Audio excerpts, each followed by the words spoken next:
Oke, selamat siang Pak Budi. Saya Nathan dan teman saya Peter akan menjelaskan mengenai transformator untuk UAS mesin listrik.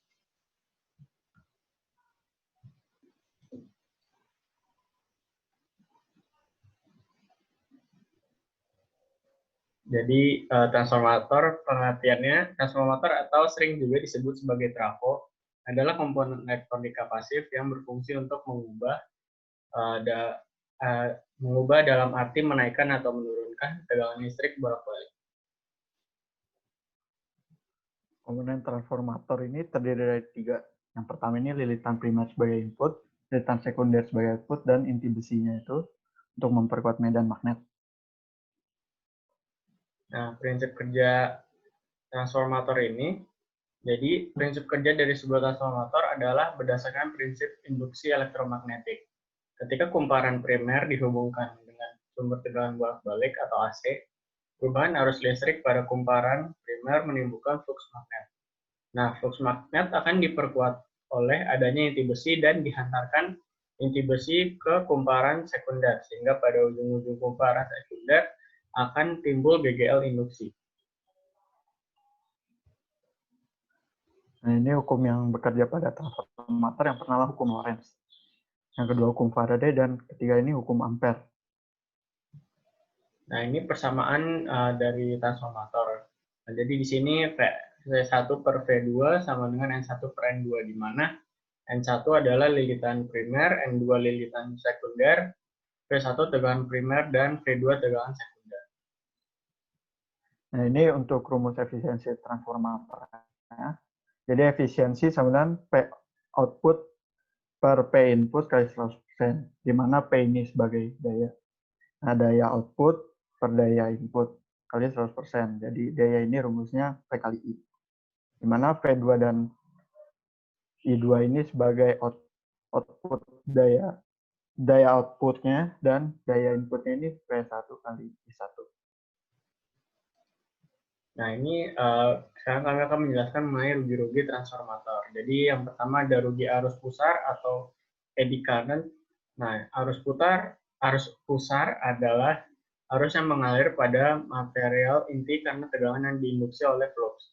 Nah, arah pergerakan arus pusar adalah 90 derajat terhadap arah flux. Dengan adanya resistansi dari material inti, maka arus pusar dapat menimbulkan panas sehingga mempengaruhi sifat fisik material inti tersebut, bahkan hingga membuat transformator terbakar. Untuk mengurangi efek arus pusar, maka material inti harus dibuat tipis dan dilaminasi sehingga dapat disusun sehingga sesuai tebal yang diperlukan. Nah, ini rumusnya. PE sama dengan KE dikali F kuadrat dikali T kuadrat kali B kuadrat. Nah, dari PE sendiri adalah rugi arus pusar, W per Kg, T sendiri adalah ketebalan material dalam meter, KE adalah konstanta material inti, dan Bmax adalah nilai puncak medan magnet, serta F adalah frekuensi. Kedua adalah rugi-rugi histeris, di mana rugi-rugi histeris ini memperbesar arus eksitasi karena medan magnetik residuum punya arah yang berlawanan dengan medan magnet yang dihasilkan oleh arus eksitasi. Untuk mengurangi rugi-rugi ini, material inti dibuat dari besi lunak untuk digunakannya seperti besi silikon. Besarnya rugi-rugi histeris dapat dihitung menggunakan persamaan pH sama dengan KH kali F kuadrat kali B pangkat N max. Nah, di mana ini pH ini adalah rugi arus pusar, W per Kg, KH ini konstanta material inti, F frekuensi, B max inti puncak, dan N-nya ini nilai koefisien tergantung material yang dibuat untuk B max-nya. Kemudian yang ketiga adalah rugi tembaga. Jadi rugi tembaga adalah rugi yang dihasilkan oleh konduktor atau tembaga yang digunakan sebagai bahan pembuat kumparan.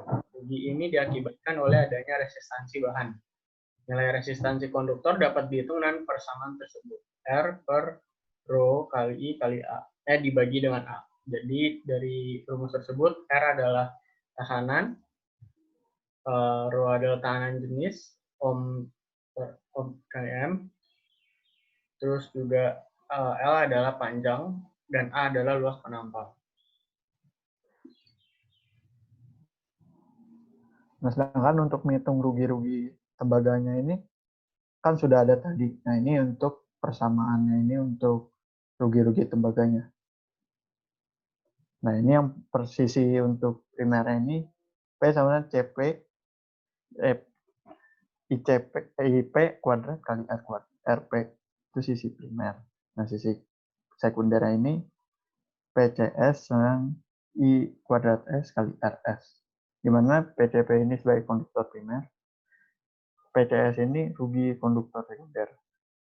IP ini sebagai arus primer, IS sebagai arus sekunder, RP-nya ini ya tahanan dari yang primer, RS tahanan dari yang sekunder.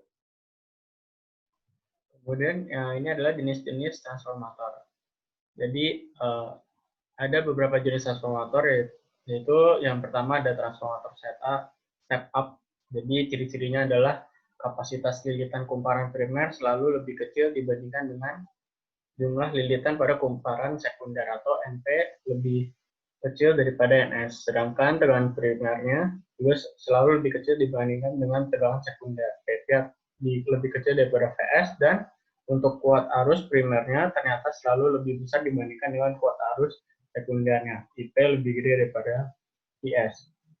Yang kedua adalah transformator step down. Jadi ciri-cirinya adalah kadar lilitan kumparan primernya selalu lebih besar dibanding dengan jumlah lilitan kumparan sekunder. IP lebih besar daripada NS, sementara tegangan primernya berjumlah selalu lebih besar dibandingkan dengan tegangan sekundernya. VP lebih besar daripada VS, dan besar kuat arus primer selalu lebih kecil dibandingkan dengan kuat arus sekundernya. IP lebih kecil daripada IS.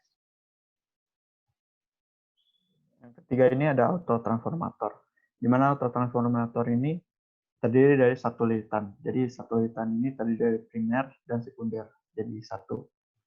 Nah, trafo ini tidak dapat memberikan isolasi listrik antara sisi primer dan sisi sekunder, sehingga trafo ini sangat berbahaya untuk dipakai.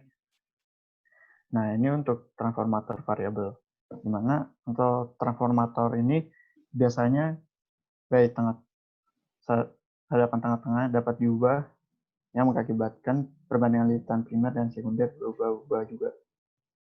Nah, jadi ini sama-sama yang ketiga, cuman berbedanya ini variabelnya antara lilitan primer dan sekundernya bisa berubah-ubah. Nah, ini transformator isolasi.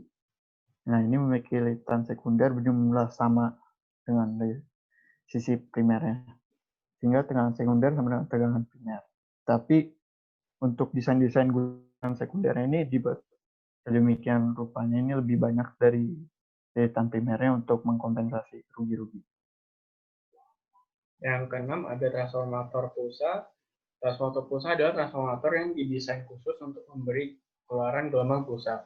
Nah, jenis ini menggunakan material inti yang cepat jenuh, sehingga setelah arus primer mencapai titik tertentu, flux magnetnya berhenti. Nah, karena gagal induksi pada lilitan sekunder hanya terbentuk jika terjadi perubahan flux magnet, trafo hanya memberikan keluaran inti saat inti tidak jenuh, yaitu saat arus pada lilitan primer berbalik arah.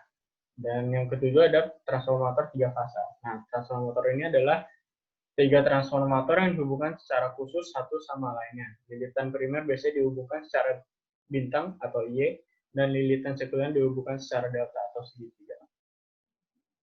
Terima kasih untuk mendengarkan presentasi kami. Terima kasih.